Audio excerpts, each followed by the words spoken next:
launch back in without a whole lot of introduction. The one thing that I do want to say, and at the risk of calling out or embarrassing a dear friend, last night when Peter was talking, he was talking about how scientists just love science.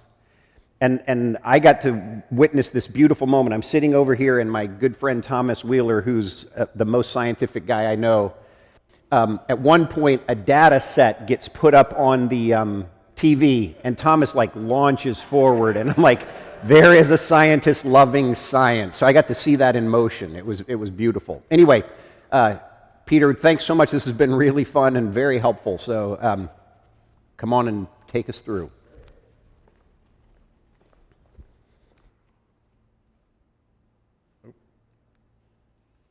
Okay.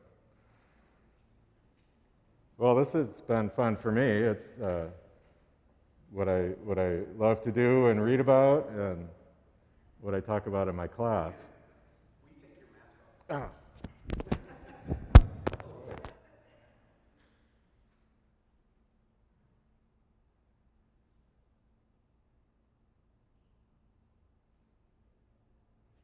Take my mask off.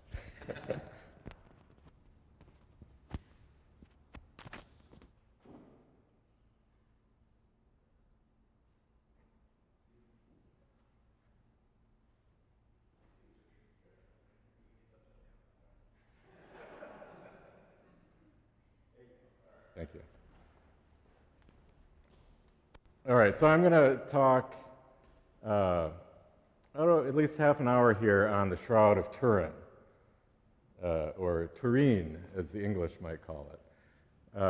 This is something that I first got interested in probably 22 years ago, and a colleague of mine at Wheaton also was interested in it. I think I learned about it from him. And we actually put on a little conference at Wheaton about the Shroud of Turin that invited some of the scientists that you'll see in this presentation. So if you don't know, I found a lot of my students have no idea what this is. A handful have heard of it, but most have no idea. This is a 14-foot long piece of linen, very fine piece of weaving. It's a herringbone weave, 14 feet long, like six.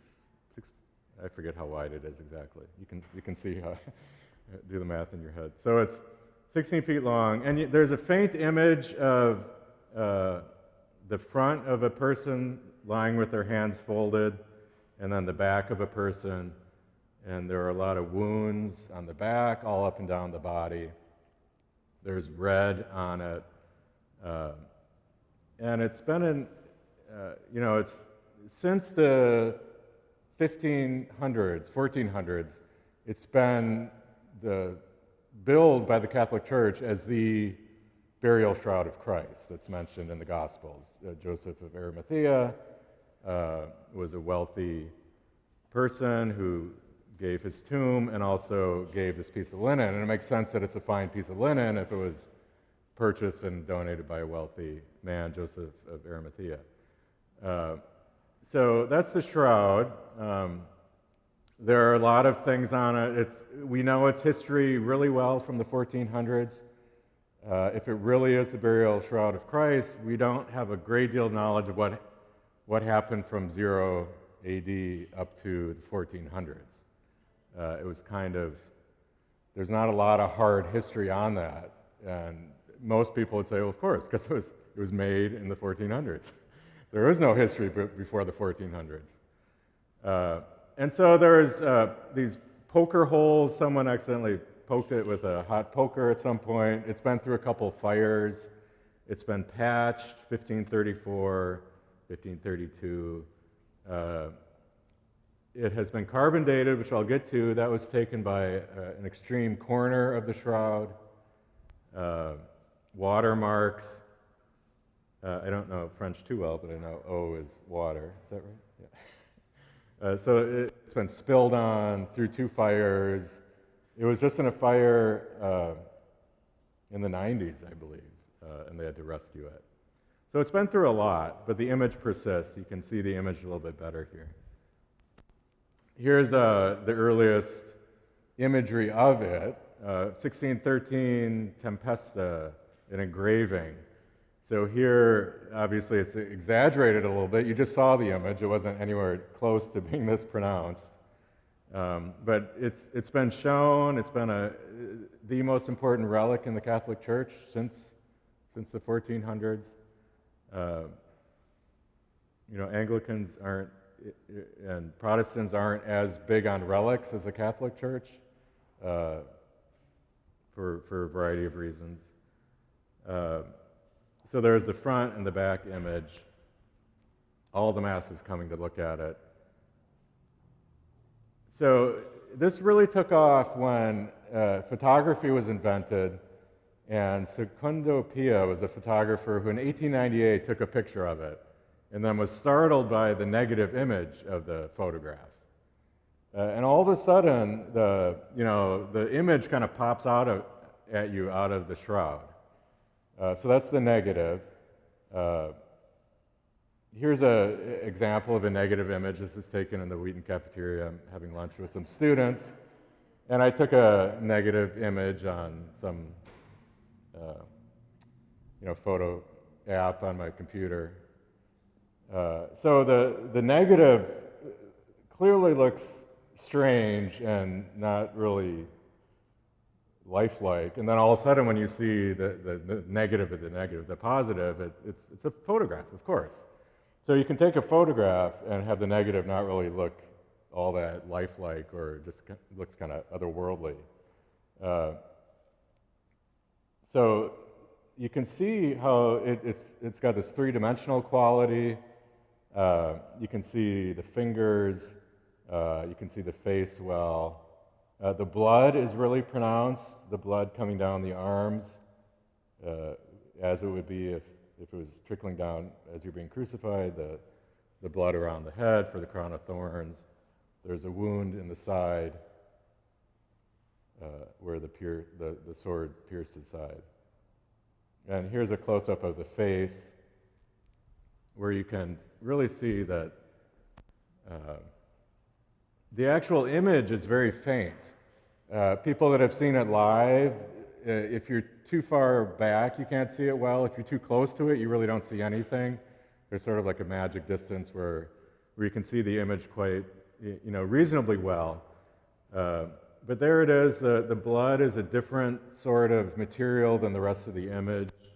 But the photograph, not the photograph, but the negative of the photograph of the shroud is what has really captivated people, and huge, a billion people in the world probably think this is an actual image of our Savior, right there. So that's a pretty powerful thought, that we have a picture of Jesus. Here are two popes venerating the relic, John JP2 and Pope Francis. Pope Francis has a wonderful little meditation written on the shroud and how it represents that Saturday of Holy Week. Saturday is kind of the hardest day. It's like he's dead, and it's a whole day of just, what do we do? And so Francis has this beautiful little message that says the shroud is our hope from that Saturday. That the shroud testifies to us from that Saturday. They don't, say definitively this is the shroud of Christ. They hint that it really could be, but they don't. The Vatican doesn't say definitively this is the shroud of Christ. They say it's a lot like it. It's a remembrance. They hedge their bets a little bit on that. All right. You probably can't see this, but I just have a couple books. Byzantine Coins Influenced by the Shroud of Christ by Giulio Fanti. A lot of the shroud researchers, as they're called, are Italian, but they're all over the world. Here's another, An Artful Relic, the Shroud of Turin in Baroque Italy. So there's ideas that art historians have argued that this depiction of Christ that appeared in imagery already in the 5th, 6th century, that our images of Christ come from when the shroud first became known again in like 400 or 500. That's the historical theory. We don't have hard evidence. But that there were different images of Christ for the first few centuries of Christianity. And then all of a sudden the images, oops.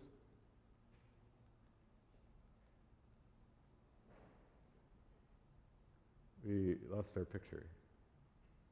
And that the images of Christ changed and came to look like the Shroud of Turin. That's one argument.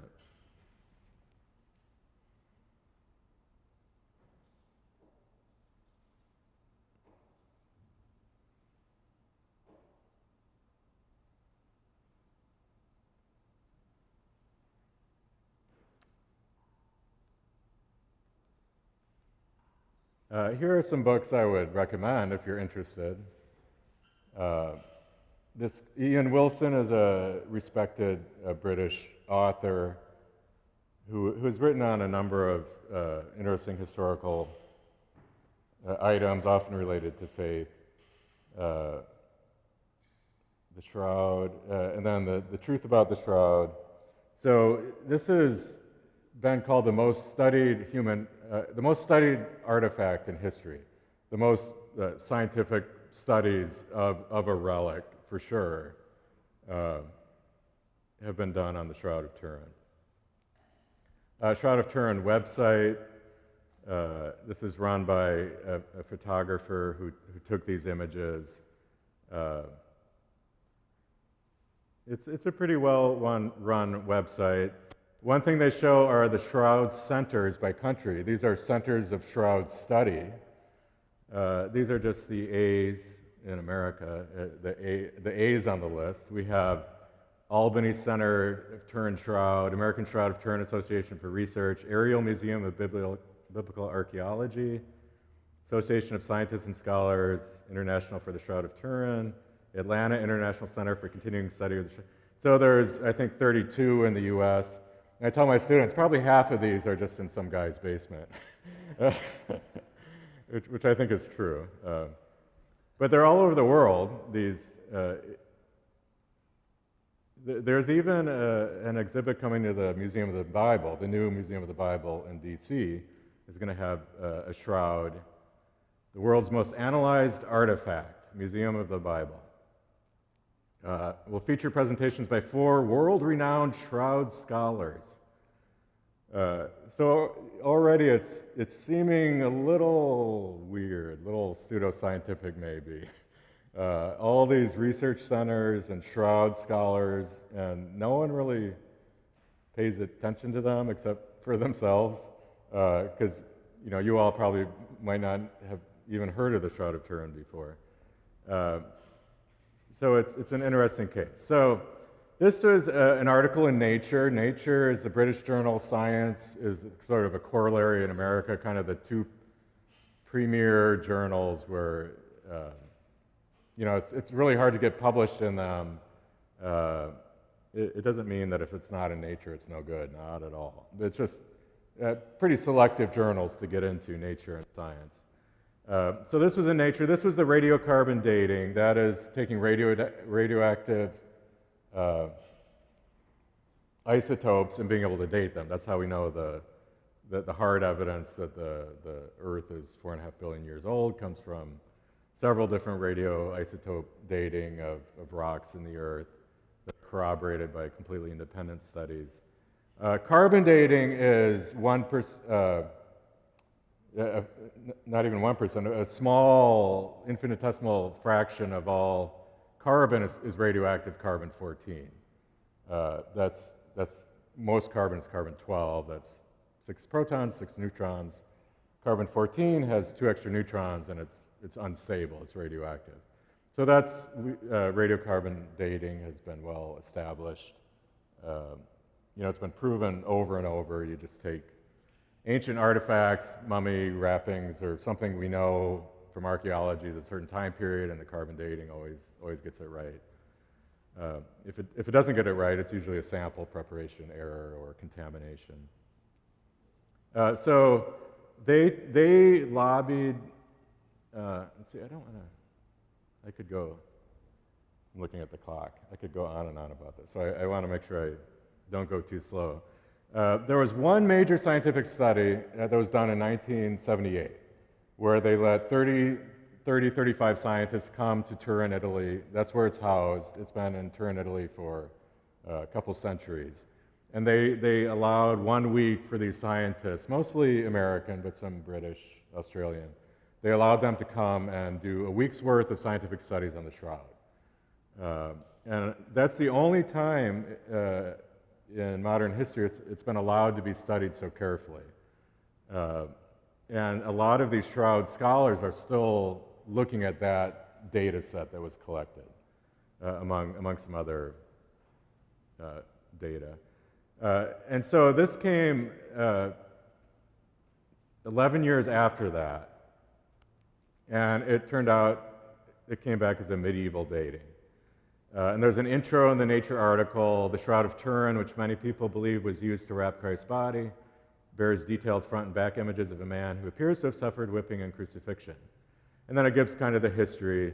So again, this is Nature, premier science journal, not saying this is hokey, this is bunk. They're, many people believe was used, that's true. So here is the results of the radiocarbon dating. They were given an ancient sample from maybe a wrapping of a Egyptian mummy. These are years before present. So this would be the ancient sample from Egypt. A couple other samples, and then they were given a shroud sample. And this was in 3 independent radiocarbon labs in Zurich, Switzerland, at Oxford, and in Arizona. Arizona has a well-respected, well-funded radiocarbon lab. And so here they're all getting the same ages for all the control samples. So that makes sense. All 3 independent methods are giving the same dates. And then here's the Shroud data, which is showing an age of 1260 to 1390 with 95% confidence. So here is the press conference where they announce it. It's a little weird to hold a press conference before. Nature has probably already agreed to publish it. And what I would say is hinting on a problem here is the exclamation point that they give. Science shouldn't put an exclamation point there. That's just a piece of data. 5, you don't say 12. It's not an exclamation point. And he's looking a little full of himself there. Not to be outdone. The other 2 aren't to be outdone. Here they are in front of the British Museum, all crossing. I don't know. It's almost like a meme or something. I'm a scientist. So this was from a London newspaper. So that's the date, 1260 to 1390.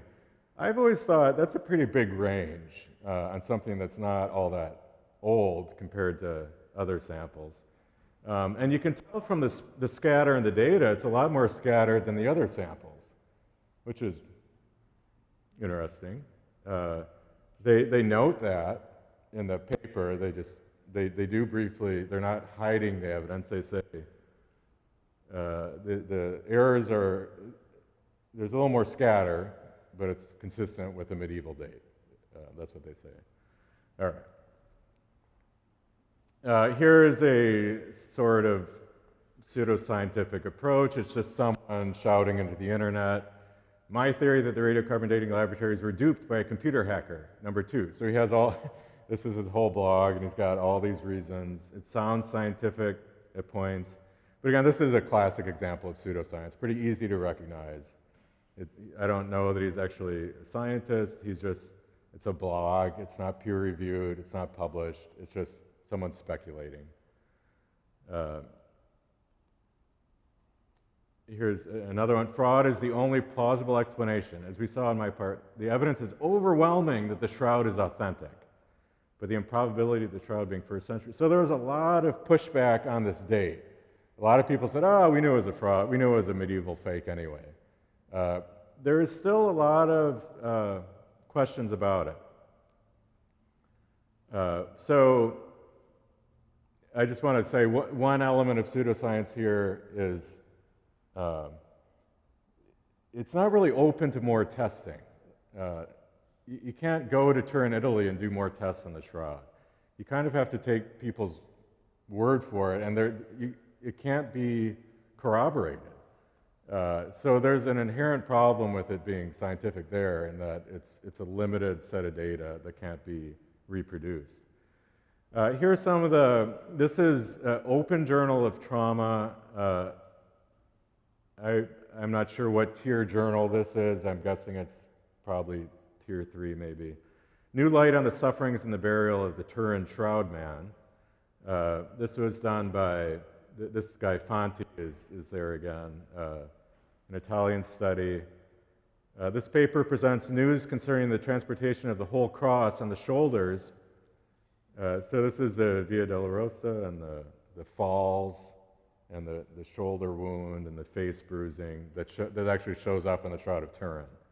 And the falling mode of the Turin Shroud Man on the ground. TS, we're calling the Turin Shroud Man. These news base themselves on the hypothesis that the Turin Shroud Man is Jesus of Nazareth. So they've gone through, this is also almost like from an Onion article or something. Kind of looks like my dad, too. But it's actually one of the authors. They cite the photographs. But they're trying to demonstrate the wound that appears in the shoulder on the Shroud of Turin. That this could have been one of the falls of Christ, one of the 3 falls. 2 falls? 3? 2 falls. Sorry. And so they're scientifically looking at this question, but it's fringing. It's bordering on pseudoscience, I think. But this gives a flavor for the sort of endless shroud research that's going on. Here is back to that research project I mentioned in 1978, STIRP it's called for short. John Jackson was he was the head of it, and he was one of the people that came to Wheaton College for this little symposium we put on. And he was a physics professor. Ray Rogers does not have a PhD, but he got into Los Alamos right in 1951 when they were developing the hydrogen bomb, and he worked for decades at Los Alamos and worked his way up to be a senior scientist. So he doesn't actually have a PhD, but he's as good as any PhD scientist. Okay, and I want to say a little bit about these two. They are celebrated in the Shroud community. I kind of hesitate to go here, but I find it fascinating. She almost died of cancer. He was a monk. And then they started collaborating on shroud research, and she drew him out of the monastery, and they ended up marrying. So she almost died of cancer as a child, and she later became a world champion power lifter. She held a lot of world records in the 80s and 90s for a 97-kilogram woman lifting. 97? No, that seems light. I don't know. One of the lighter weight classes. And she appears in different documentaries on the Shroud of Turin that you can see, and sounds very reasonable, very mature, she's a dietitian, but she has this spiritual side, and this is how she got into the Shroud. Earlier in this book, it talks about how she had regular conversations with John and Jesus, her two spiritual guides. First it was just John. She pleaded with John could she meet Jesus? And then Jesus appeared. And so she regularly speaks with John and Jesus. One night, exhausted, Benford heard a voice command, "Go watch TV." Not knowing if it was just weariness, she plopped on the couch and began channel surfing. She came upon a Shroud documentary, probably on the History Channel or Discovery Channel. My heart lurched. It was him, Jesus, the same person. So she saw the image of the Shroud and said, "That's the person I've been seeing in my visions and talking to." That exact face on the Shroud. It was him, Jesus, the same person I've been conversing with all these months. That it was the same face was undeniable. She scribbled what she could and called her psychic advisor, who told her not to waste her time. The Shroud was a fake. It had been made in the Middle Ages, citing the radiocarbon dating. During her next meditation, Benford asked Jesus about the cloth. Not only did Jesus confirm its authenticity, but he said, "You will tell the world how the image was created and what it means." She rebelled. It was the most studied artifact in human history, she argued. She wasn't a scientist. She wasn't even a Catholic. But believing she'd been ordered, she offered a deal. If Jesus would provide proof, she'd do it. She thought that would get her off the hook. But Jesus, she writes, simply responded, "All right." All right, and so the proof that she came up with was why those data points were so skewed in the radiocarbon dating, why they seem skewed. So at this point, I don't know what you think of Sue Benford and her discussions with Jesus about the Shroud of Turin. I tend to be a little more gullible, open-minded, and say, well, Jesus can act in that way. Who am I to say it wasn't real? But this is what she found. She found evidence that the piece, they photographed the sample before they cut it up and distributed it to the labs in '89. And you can actually see visually kind of a faint diagonal line through here. And she argued that there was a repair job done with invisible weaving, which was a technique that the French knew in the 1400s, and that a repair had been made where individual threads were swirled together, so the new material came to the old material, and the invisible weaving is taking individual threads and twirling them together into one fiber. So the fibers were connected thread by thread. And there's this called invisible weaving. There's historical evidence of it.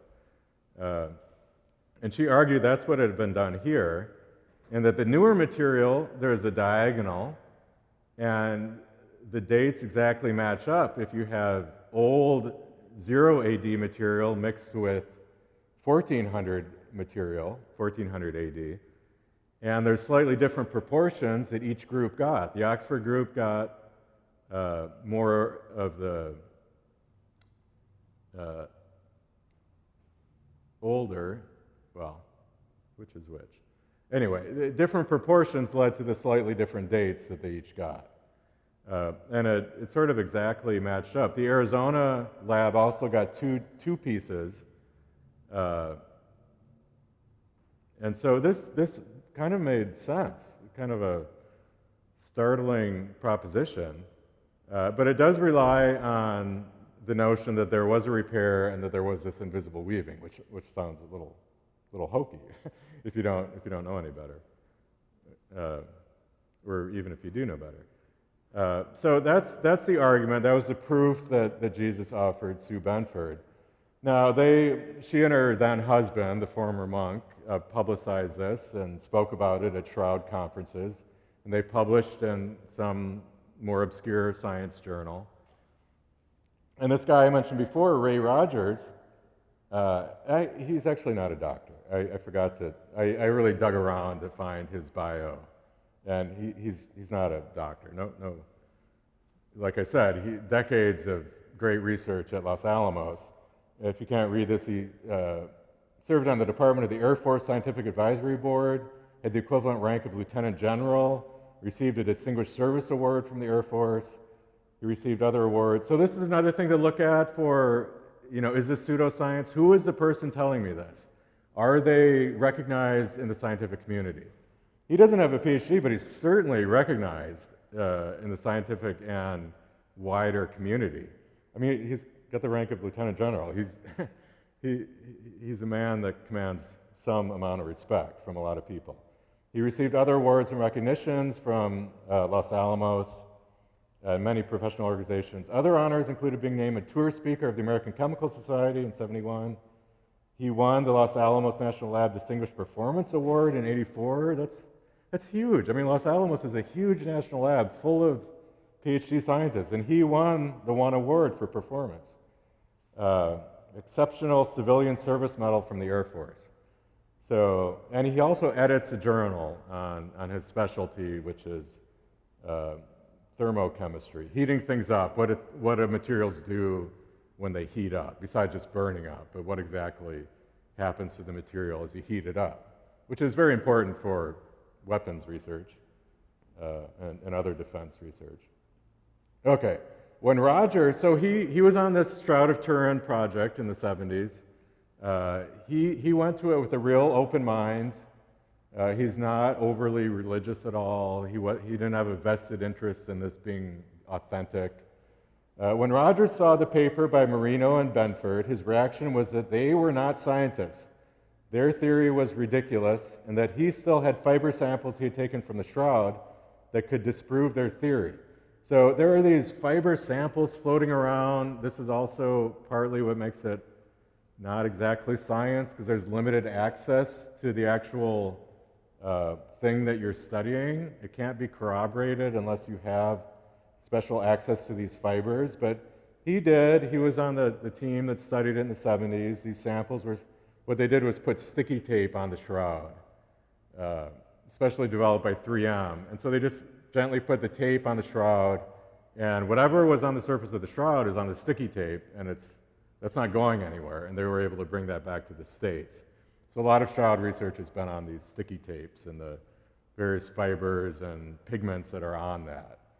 There's all sorts of confusion there, because for a long time, people would venerate their paintings by putting them on the Shroud in the 14 and 1500s. So any pigment you get from the Shroud might just be from paintings that were put on the Shroud to bless the paintings, and then that leaves residue. There's people touching it all over the place.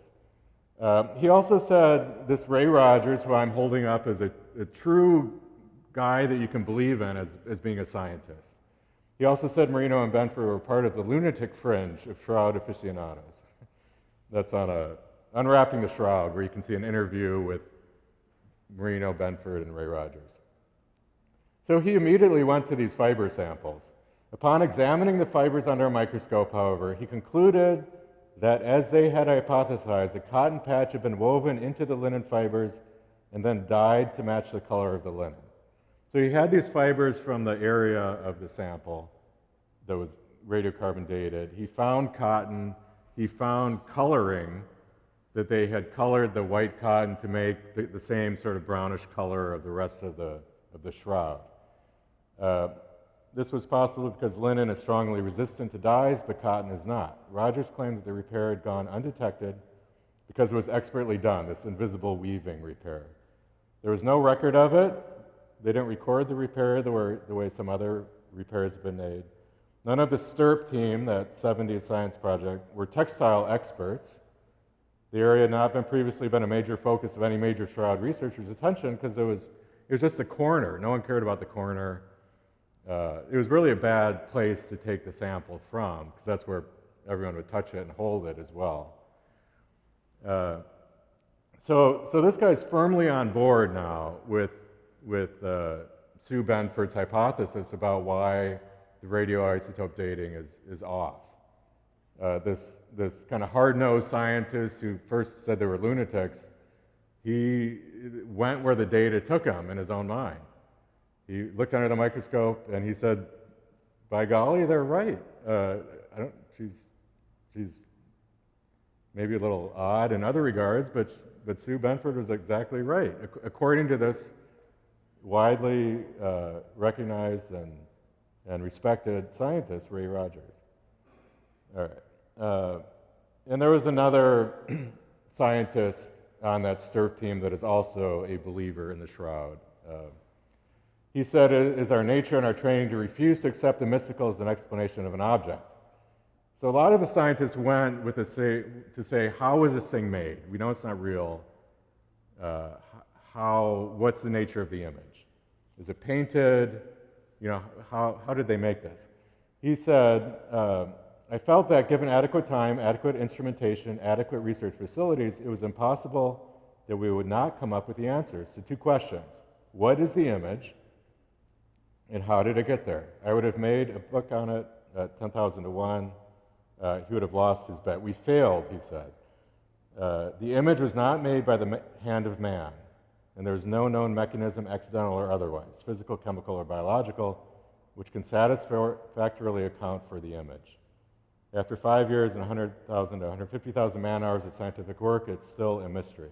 So there are other theories that have come since then. And this is, I think, the last thing I'll say on this. This is Robert Buckland, former deputy coroner for LA County. He was also on the scientific team that went to Turin. He's examined more dead bodies, or as many probably as anyone in history, to determine the cause of death. He was one of the main coroners in LA. 25,000 deaths he's looked at and determined the cause of.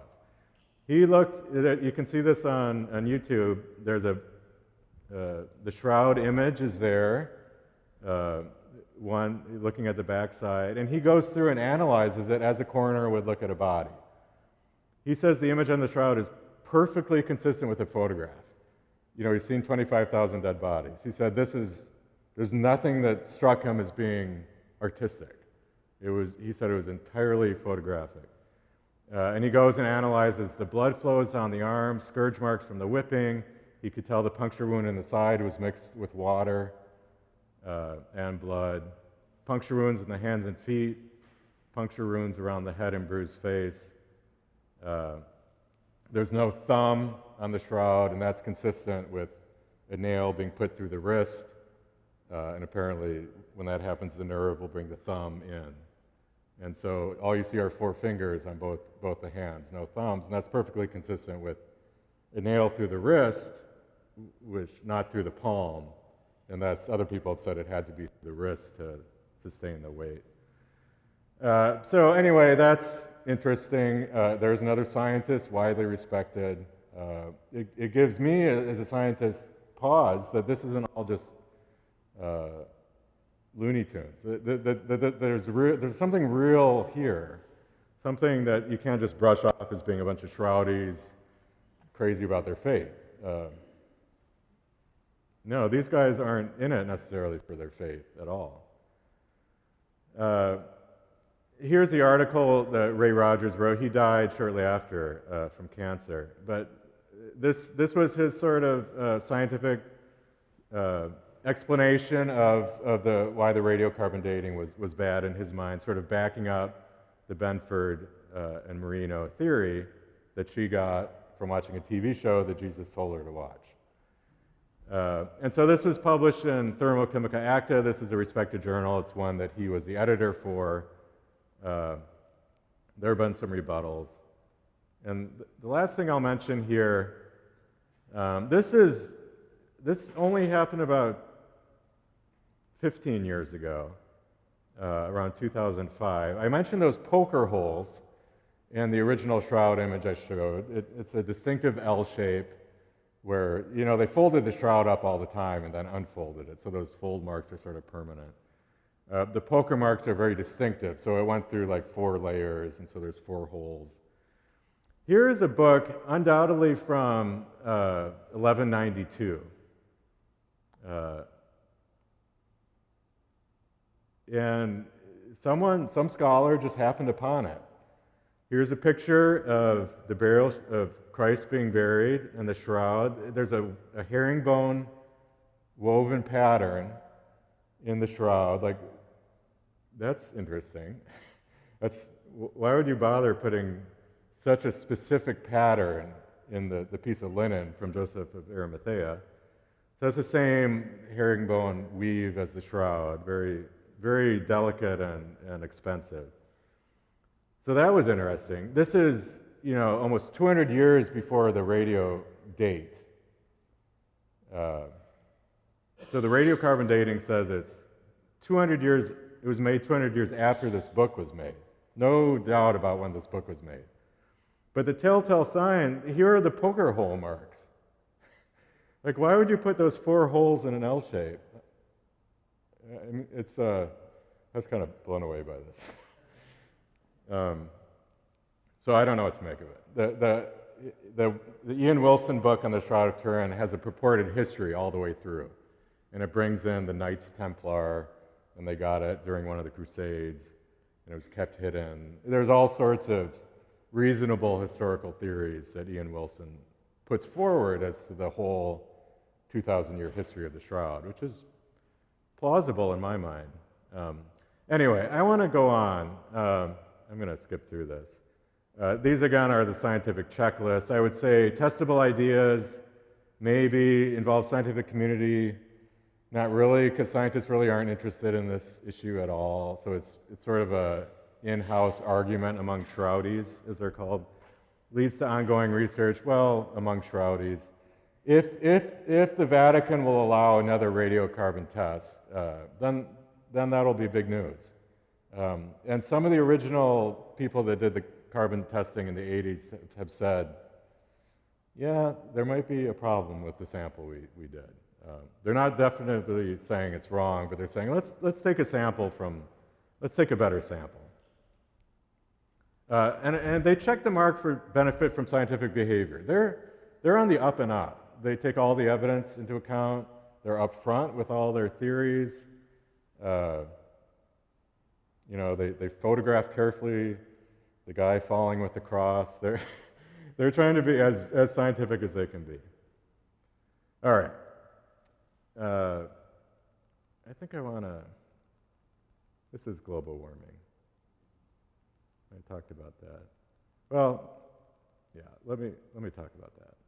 I have a little bit on vaccines too, but I don't know as much about that. So I mentioned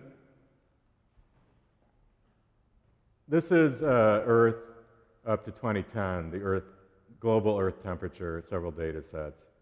This data is what I would say settled science. No serious dispute from any scientists in the field or even working scientists outside the field anymore about this data. IPCC generates hatred at the mere mention of the word in some circles. Some say it's satanic. Intergovernmental Panel on Climate Change. The first head of it was a staunch evangelical Christian who visited Wheaton early in my time there. Very nice guy. Sir John Houghton shared the Nobel Prize with Al Gore. Al Gore. So some people will go apoplectic with the mention of Al Gore. Try to keep politics outside of science. That's my plea. Science doesn't say anything about policy. It's just data. So he shared the Nobel Peace Prize, strong Christian. He was the head author of the first 3 reports. There's a new IPCC report coming out. It's being worked on right now. You can go online and see the drafts that they're working on. Another one, I mentioned her last night, Katharine Hayhoe, did her PhD at University of Illinois. She was in the top 100 most influential people. Her husband is a linguist. They're both at Texas Tech. And her husband is also a pastor, the lead pastor of Church Without Religion, an evangelical church in Lubbock, Texas. So he's a pastor in Lubbock, Texas. A lot of people would say he's one of us, depending on who us is. But he's got these are evangelical credentials. She's also a star on a Showtime series. I've not watched it. Years of Living Dangerously. Big names. Harrison Ford flew helicopters. It's all about global warming. Thomas Friedman, the New York Times reporter. But everyone was talking about one person they'd never seen before on the big screen. An evangelical Christian married to a pastor living in conservative West Texas, and widely regarded as top-notch climate scientist Katharine Hayhoe. Definitely moving between topics like science, religion, gender. I've never heard of anyone like Katharine Hayhoe, actor Don Cheadle remarks before meeting her in the episode. And there she is with Leonardo DiCaprio and President Obama. And she says, we believe as Christians that we have stewardship over this planet. We believe we are to care for people who are poor and disadvantaged and suffering, and climate change is affecting those very people today. So here's an example of a little bit of pseudoscience that's gone on around global warming. The Merchants of Doubt movie I mentioned, a lot of that focuses on the tobacco controversies of the 60s and 70s and their use of inside industry science to promote their product. This is a website I'd encourage. It's got a funny name, Skeptical Science, but Global Warming and Climate Change Skepticism Examined. So they take an even-handed, well, they definitely have a viewpoint, but they look at all the claims against global warming and kind of debunk a lot of it. So that's sort of a pseudoscience website to go to for everything related to global warming. Anything you've heard, any question they have, top 10 things that skeptics say about global warming. And there's endless resources and links to the actual science. So this is how contrarians view global warming. This is the trend from 1970 to 2015. There was a lull in the temperature, which you may have heard of, from about 2000 to 2014. And so they're saying, it's not changing, it's not changing, it's not changing, it's not changing. Temperature's not changing, it's all a hoax. And you can keep saying that. But then this is how realists view global warming, where, obviously there's a linear trend here. You can make the linear trend this way, but this is not a faithful reproduction of the data. This is what's going on, the global overall linear trend. One thing that we have discovered is the huge amount of reservoir of heat that the oceans are uptaking. That's one reason for the lull, is that the ocean, this is charting the energy accumulation in various places. So the temperature has not gone up. It has since then. I'll show that data. But from 2000 to 2014, it was fairly flat, the global temperature.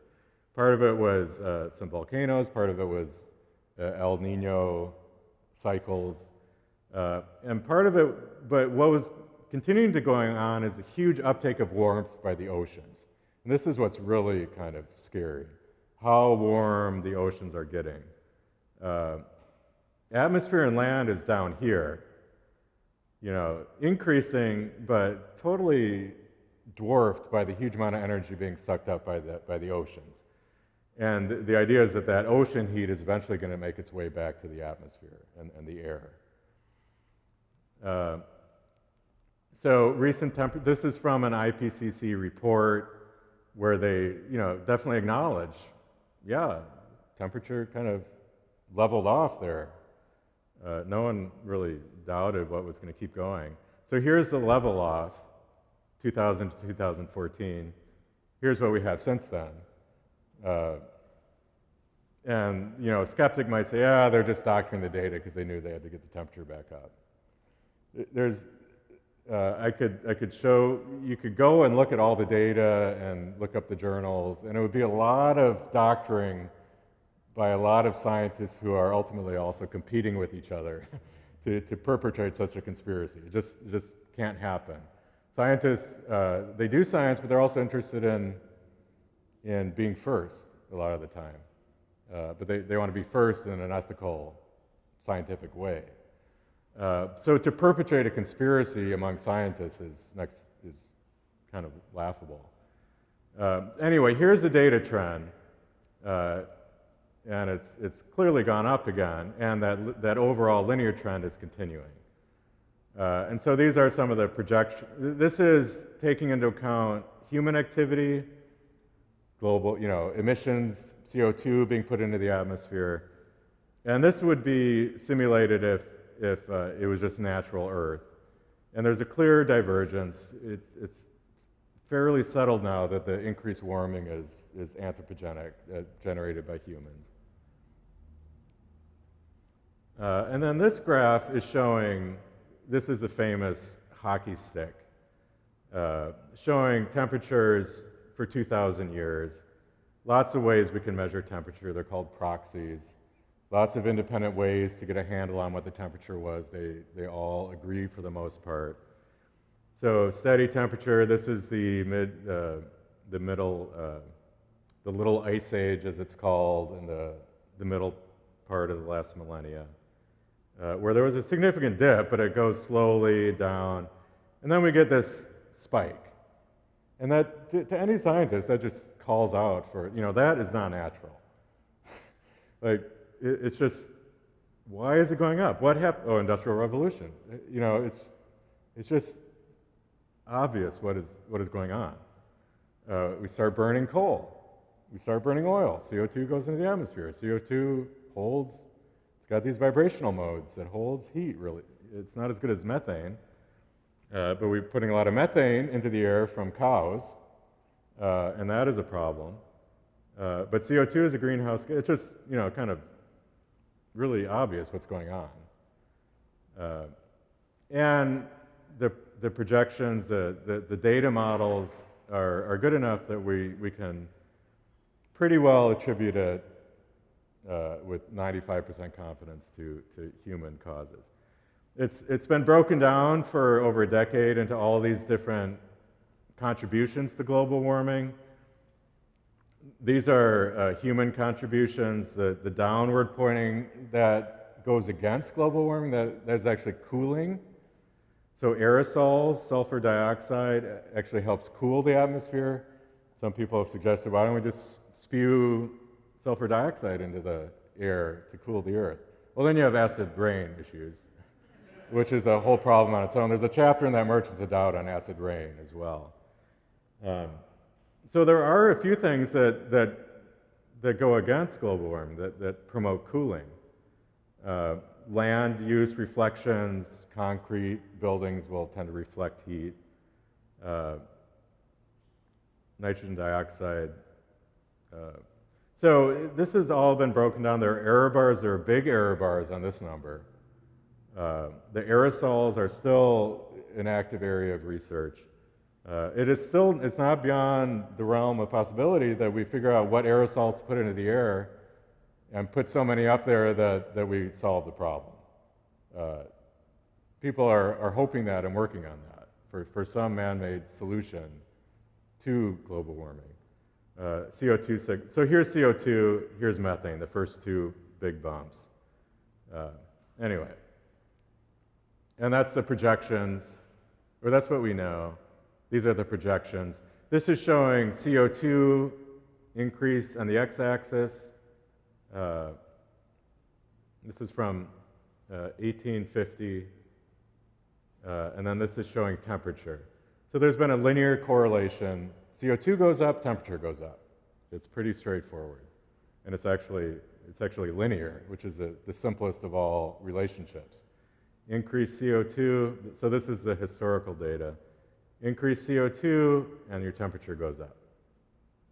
And then these are the projections. This is from the last, this is 2019 report. Oh no, this is the current report. It is not fully published yet.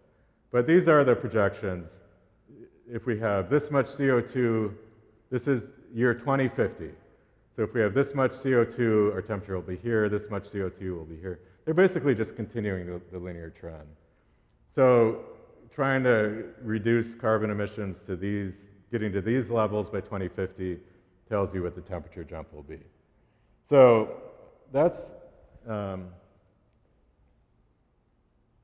what I have on global warming. And I'll just reiterate, there's a lot of pseudoscience combating this.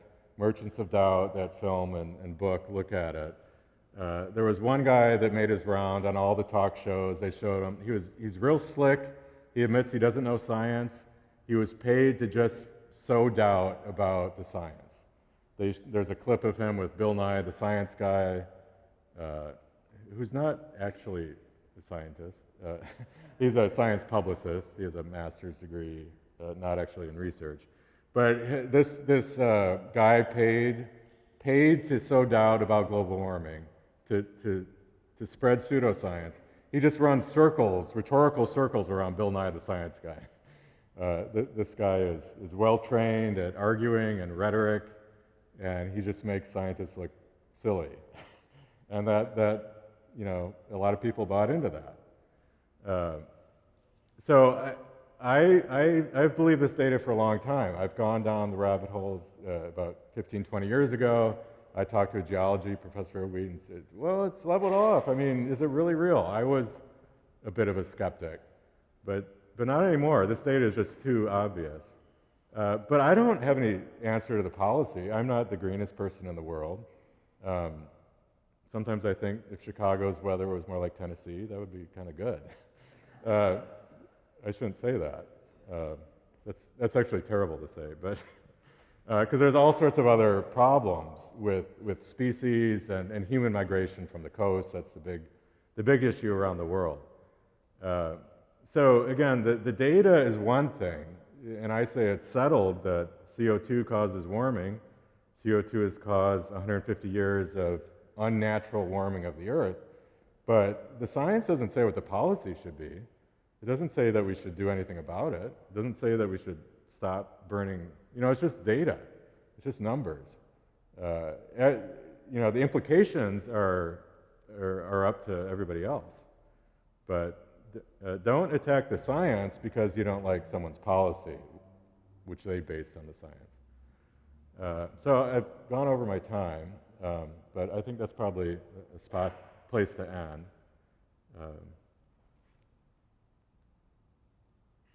And I will leave it with this. I did promise good, reliable science sources.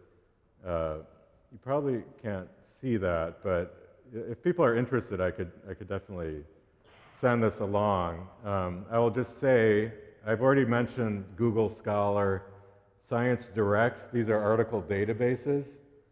So if you're interested in a particular topic, you can just do the search on Science Direct or Google Scholar, and the actual articles will pop up.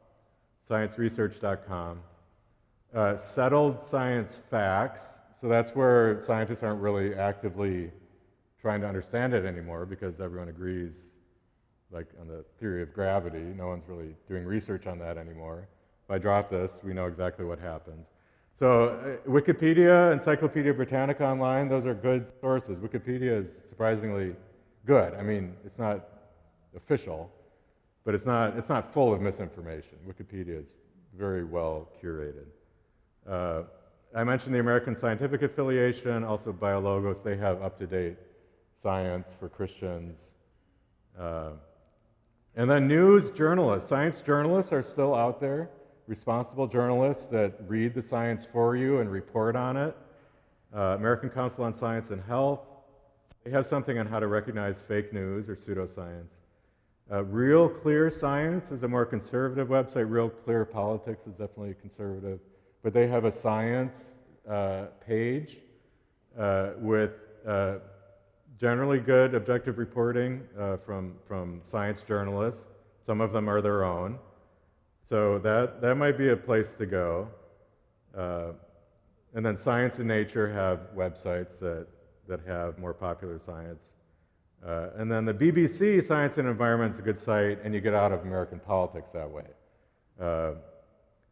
So the BBC Science and Environment is not, I mean, it's the same science they're looking at, but it's definitely clear of any US slants that a journalist might have. Yeah, it's hard to know who to believe, and it comes down to, a lot of times, who do you trust, and why do you trust them, and should you trust them on everything, or, ask yourself some hard questions. But I'll just say again that the data is data, and it tends to speak on its own once it's assembled and fully and well presented. And the policy and the theology that come out of that's not from the science, that's from people interpreting the science. So thanks for being here and listening to me. I feel like I'm droning on, and I could keep going for a long time, but thanks for your attention, and I'll take some more questions. So recording that's stored on our website. So all these sessions were live streamed, and the live streams will show up as recording, and they'll be in the library of recordings. So you can find all this data if you want to follow up with it.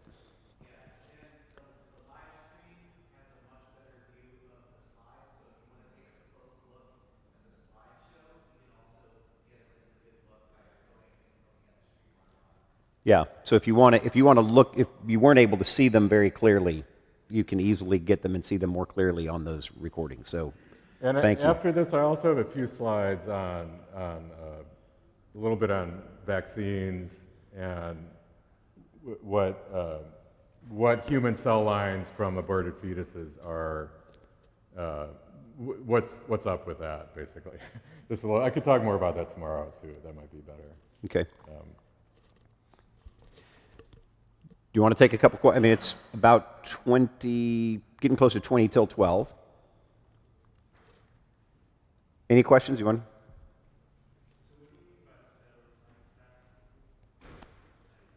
Yeah, so I talked about that last night too. Settled science, it's not an official, the question was what is settled science? It's not a super well-defined scientific term, but it generally means something that the scientific community generally agrees with. Both the specialized scientists in the field that you're wondering about, but also that is sort of accepted more widely. So settled science, like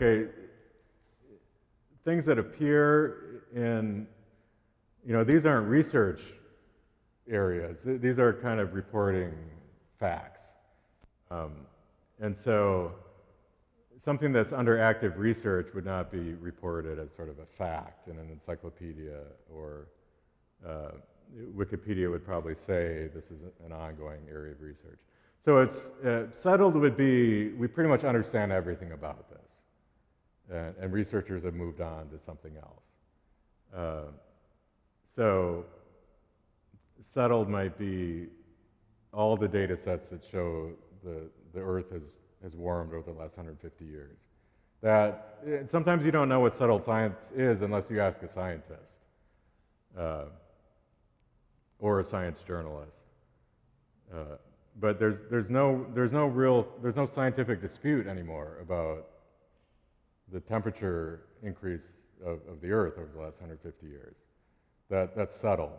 If you're a scientist asking about that, other scientists will think, where have you been? Like, do we have to take a month to walk you through all the data that's there? Like, this is not an issue anymore. Does that help?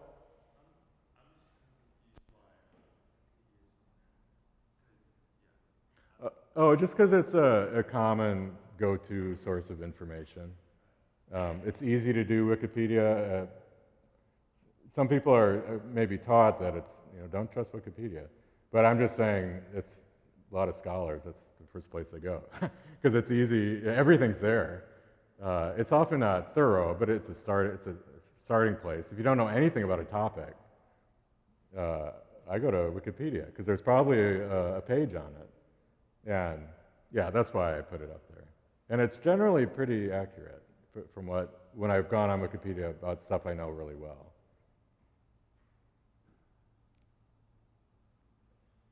There's a question from the screen asking, do you feel like it's more the pseudoscience that forms the opinions, or is it the opinions that lead into what topics the pseudoscience are? I think it's the opinions that form the pseudoscience, that more often than not, it's either an opinion and they want some scientific backing to it, or it's the product and the money that's driving the science, or which can end up becoming pseudoscience. So I'd say it's the opinion and or what are they being paid to do? Why are they doing this? It tends yeah, so I would say it's more the opinion than the pseudoscience driving the opinion. And that's human nature, I think. Is there any tips for, I guess, in thinking about a lot of the topics today, I have several relatives, for instance, who tend to fall prey to pseudoscience quite often with different topics of various kinds. And it's, I mean, the people I'm talking about are like medical professionals and stuff as well, but then there's random things that they'll, like alkaline water or whatever. And I'm just wondering if there's certain like helpful tools you found to kind of point people to of like asking questions in a certain way. Like I guess point to sources like this, but are there like, I don't know, some helpful avenues that might just pose some questions to people? I guess I've tried to like help myself come up with ways that I can just ask helpful questions to try to broach the topic without being like, you're a conspiracy theorist, or you know, like, because that's not what I mean, you know? Kind of a long question, but. Yeah, that's kind of I think the crux of the whole matter. How if I'm not convincing you, you know, if you aren't prey to some of these problems, it's generally someone you're close to that you wish they didn't think that way. Someone was talking to me last night about that too, where, yeah, it's hard. It's hard to talk and not sound like you're a know-it-all, or you think you're a know-it-all, or you're belittling them because they don't know the science, and they often feel belittled and feel like they don't understand science, and therefore it's really hard. I wish I had I need to think more about it, but that was part of my goal of my course over a semester long, to let them trust me, learn to trust me a little bit as a person and therefore as a scientist. And then hopefully they'll believe all of science. I think maybe pointing to Christian scientists, if they are Christian, like I think Katharine Hayhoe is a great example in global warming. I don't know if you can say, hey, here's a dyed-in-the-wool evangelical who speaks really well about the science and believes the data, and there are people like her in this other field, this other pseudoscience field, that also knows about that field and says that's not true. Pointing to the fact that there are a lot of Christian scientists that know what's going on. Maybe pointing to certain denominations, or the Catholic Church is often a little more, I guess, devoted to science in a way. Like the Catholic Church has long accepted human evolution as the vehicle through which God created.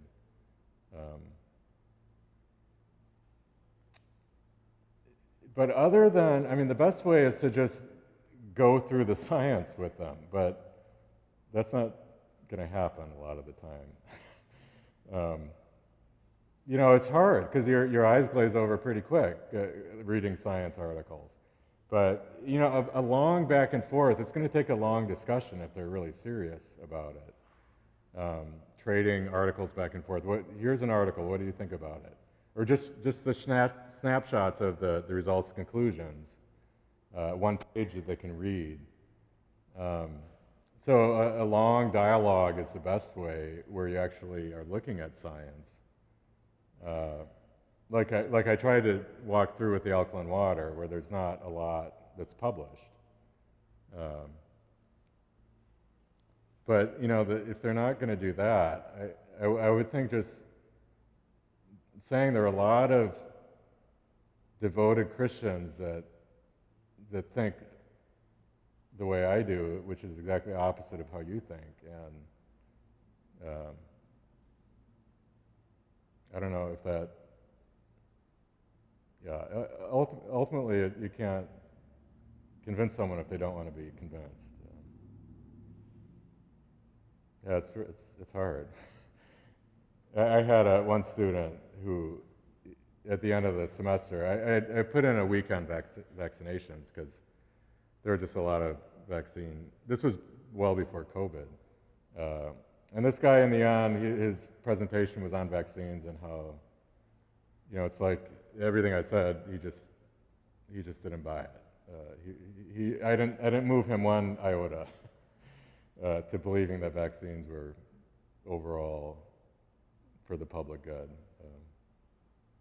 So you can try, but there's no magic words, unfortunately. Well, thanks so very much.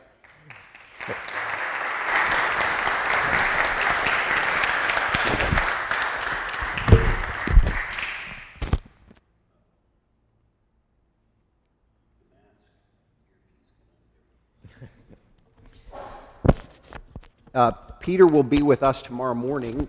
He's preaching, but he'll be doing a Q&A time during the adult ed hour in the parish hall right there for about 25 minutes, half hour. So if you want to ask some more questions tomorrow, he's not going to be making a presentation. He'll just be doing Q&A tomorrow morning. I hope that you'll be with us for that.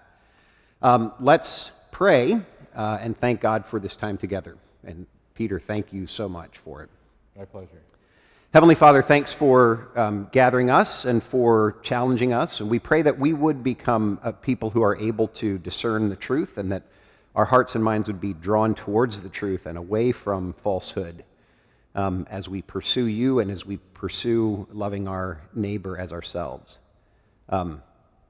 Thanks for Peter, for the gifts that you've given him, for the presentations he's made, and for the way that has helped us. In Jesus' name we pray. Amen. See you tomorrow.